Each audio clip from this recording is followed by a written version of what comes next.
This video is about an awareness shift that I had last week about being able to talk in front of people and not be so scared or not have stage fright and be able to communicate in large groups of people. So if you are someone who finds that it's difficult for you, or you get scared, or you freeze, this video is going to be useful to show the underlying reason and the root cause. This is going to be more document my process, because when you have those moments of switch flick awareness shifts that you're like, oh my gosh, that is why I do something, or that is why I don't do something.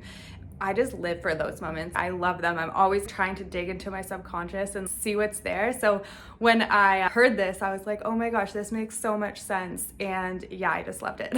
So the other week I went to an event about effective speaking, how to speak in front of people, communication, because I want to get better at this. And during the presentation, he was talking about, most people are afraid to go speak in front of people because of the fear that they're going to be judged. And that's holding a lot of people back from just showing up and saying what they want to say and sharing their message.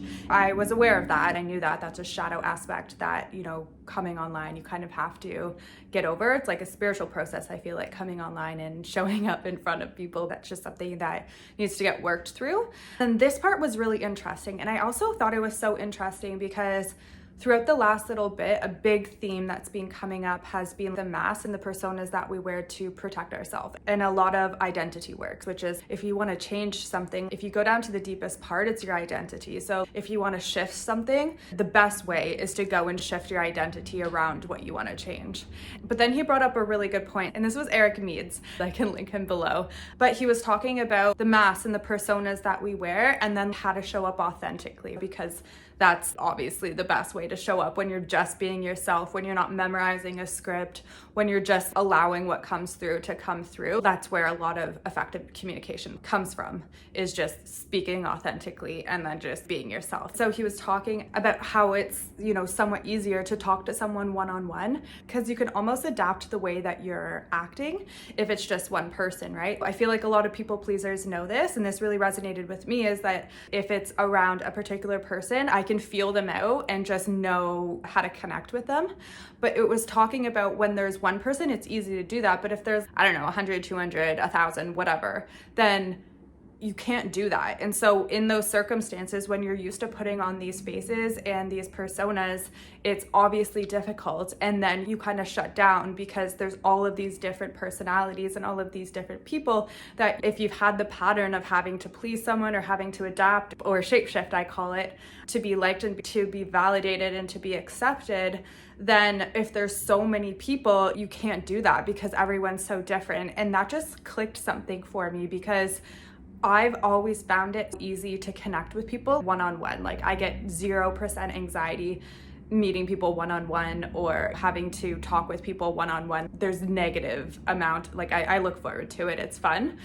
But when it's in front of groups of people, I would assume, I know that this was past, I haven't really spoken in front of large groups of people, I would freeze in those circumstances, or I get really scared, especially if you're standing somewhere.